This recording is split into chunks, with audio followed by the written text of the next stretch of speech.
YCP పాలనలో ఆలయాలు తప్పు జరిగిందని చెబితే అపహాస్యం చేసేవారని ఉప ముఖ్యమంత్రి పవన్ కళ్యాణ్ అన్నారు. మంగళవారం విజయవాడ ఇంద్రకీలాద్రి దుర్గగుడిలో ఆలయ మెట్లను పవన్ కళ్యాణ్ శుభ్రం చేశారు. అనంతరం ఆయన మాట్లాడుతూ వైసీపీ నేతల తీరుపై ఆగ్రహాన్ని వ్యక్తం చేశారు. అపవిత్రం జరిగినప్పుడు బాధ్యతన్న వ్యక్తులు సమాధానం చెప్పారన్నారు. తిరుమల లడ్డు కల్తీ ఘటన నేపథ్యంలో పవన్ ప్రాయశ్చిత్త దీక్ష చేపట్టారన్నారు. నాపై విమర్శలు కాదు, అపవిత్రం జరిగిందని తెలిసినప్పుడు మీ బాధ్యత ఏంటని పవన్ ప్రశ్నించారు. ప్రాయశ్చిత్త దీక్ష ప్రారంభించింది 3వ రోజు. నేను ఎప్పుడు కూడా చాలా చిన్న వయసు నుంచి సనాతన ధర్మాన్ని పాటించేవాడిని. మా ఇష్టదైవం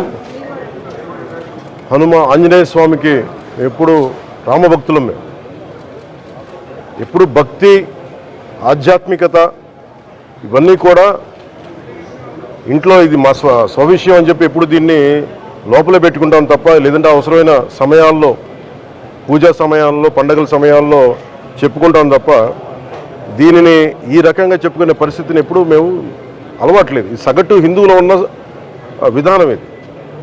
ఎందుకంటే ఈ దేశంలో ఉన్న సగటు హిందువుకి ఎప్పుడు భయం ఉండదు. సగటు హిందువుకి ఏ రోజు కూడా ఇంకొక మతం మీద కానీ ఇంకో వ్యక్తి మీద కానీ ద్వేషం ఉండదు. విజయనగర సామ్రాజ్యం నుంచి అరబిక్ వ్యాపారులు ఇక్కడ గుర్రాలని అమ్ముకోవడానికి వచ్చి విజయనగరం మహారాజుల గొప్పతనం ఏంటంటే, సనాతన ధర్మాన్ని పాటించే వాళ్ళు గొప్పతనమైన వాళ్ళు వచ్చి అడిగింది ఏంటంటే, మాకు ప్రార్థించుకోవడానికి మాకు మస్జిద్ లేదు అంటే ఆయన కోట ప్రాంగణంలో మస్జిద్ కట్టించారు. సనాతన ధర్మాన్ని పాటించే వ్యక్తి తాలూకు విలక్షణం. అలాగే అనేక మంది సంస్థానాలు కానీ అందరూ కూడా పోర్చుగీస్ నుంచి వచ్చినా, ఎవరు వచ్చినా, క్రిస్టియానిటీని తీసుకొచ్చినా కానీ అందరికీ సమానంగా ఈ దేశం తీసుకుంది. పార్సీల్ని తీసుకుంది లోపలికి, జొరాస్ట్రియన్స్ని తీసుకుంది. ఏ మతం వచ్చినా లోపలికి తీసుకుంది, ఇముడ్చుకుంది తప్ప ఇంకో మతాన్ని ఎప్పుడు ద్వేషించాల.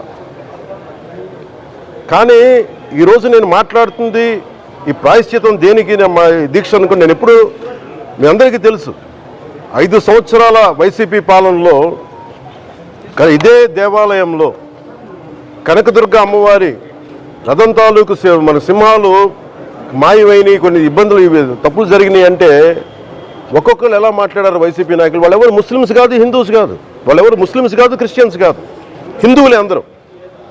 పొద్దున్నేస్తే తాళ్ళు కట్టుకునే వాళ్ళు, బొట్లు పెట్టుకునే వాళ్ళే. కానీ ఒక తప్పు జరిగింది, ఒక అపవిత్రం జరిగింది అంటే పదవులు అనుభవిస్తూ ఉన్నవాళ్ళు, పొద్దున లేస్తే గుళ్ళకి వెళ్ళేవాళ్ళు, వీళ్ళు అపహాస్యం చేస్తూ ఉన్నారు, వీళ్ళు వెటకారం చేస్తూ ఉన్నారు.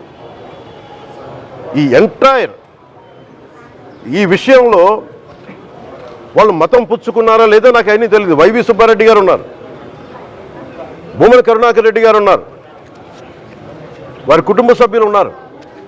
ఎవరైనా సరే మీరు మతం పుచ్చుకున్నారా లేదో నాకు తెలియదు. అవన్నీ అది మీ బయటికి చెప్పుకుంటారా లేదో నాకు తెలియదు.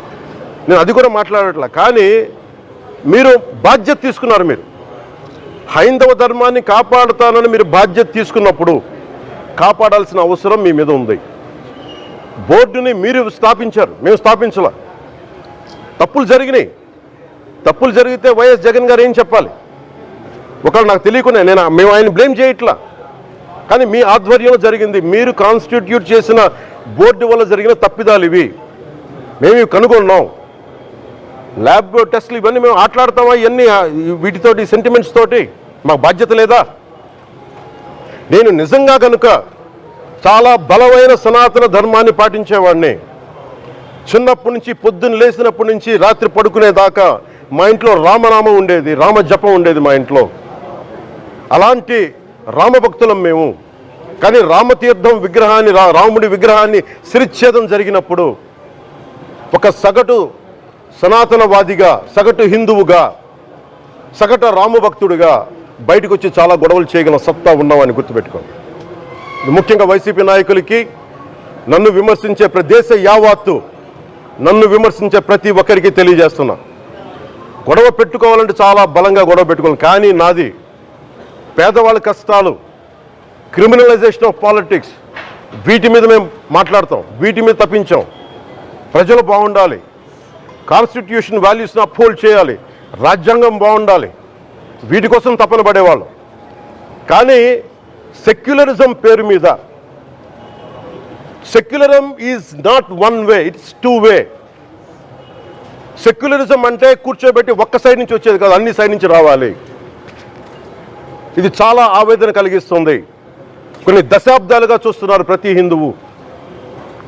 దీంట్లో మిగతా మతాల ప్రస్తావన కంటే కూడా నేను ఎక్కువ ప్రస్తావన చేస్తుంది హిందూ ధర్మాన్ని పాటించి వాళ్ళు వ్యక్తిగతంగా పాటించి బయటకు వచ్చేటప్పటికి మీడియా వారి కోసమో లేదంటే ఇంకొంత ఎవరైనా సాటిస్ఫై చేయడం కోసం తెలియదు, కానీ సాటి హిందువులు తోటి హిందువులను తిడతా ఉన్నారు.